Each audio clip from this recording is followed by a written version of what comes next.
Hi friends, welcome to voice of the people. మార్చి 8న దేశమంతా మహిళా దినోత్సవ కార్యక్రమాలు జరుగుతుంటే కేరళలో ఒక స్కూల్ యాజమాన్యం మాత్రం ఒక మహిళా టీచర్తో పాఠాలు చెప్పించి అందరినీ ఆశ్చర్యపరిచింది.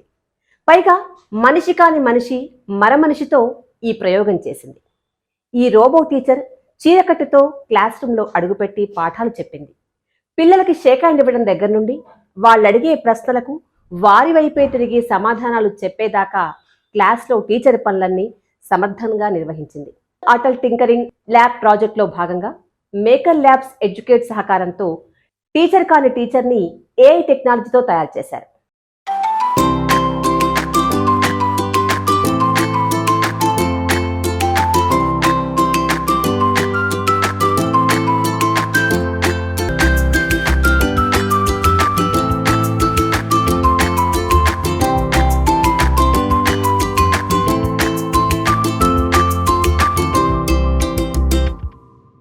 ఈ టీచర్ పేరు ఐరిస్. ఈ టీచర్ ఇప్పుడు కేరళలోని కేఆర్పిసి స్కూల్లో పాఠాలు చెప్పడం మొదలుపెట్టింది. టీచింగ్ స్టాఫ్కి సపోర్టివ్ సిస్టంగానే ఉంటుందని స్కూల్ మేనేజ్మెంట్ ప్రకటించింది. స్కూల్ అనగానే మంచి టీచర్లు ఉండాలి, బాగా పాఠాలు చెప్పాలని అనుకుంటాం.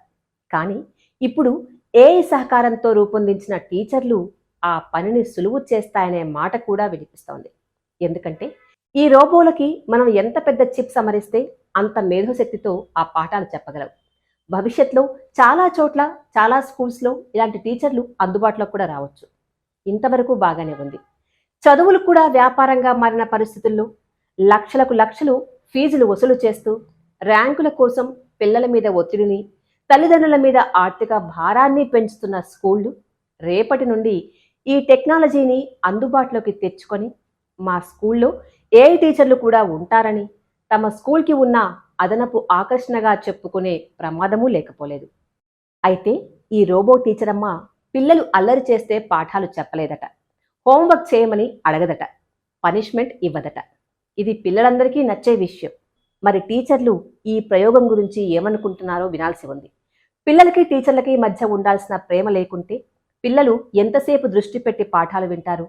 వారి అల్లరిని అర్థం చేసుకుని భరించి పాఠాలు చెప్పే టీచర్లు లేకపోతే ఆ పిల్లలు మౌనంగా కూర్చొని ఎంతసేపు పాఠాలు వింటారనేది ఆలోచించాల్సినటువంటి విషయమే. ఏదేమైనా ఇదొక ప్రయోగం. ఈ ప్రయోగం మీద పిల్లల అభిప్రాయాలు, టీచర్ల అభిప్రాయాలు కూడా తెలుసుకోవాల్సిందే. విద్యారంగంలో ఈ ప్రయోగాల ప్రభావం ఎలా ఉంటుందో భవిష్యత్తులో చూడాల్సిందే.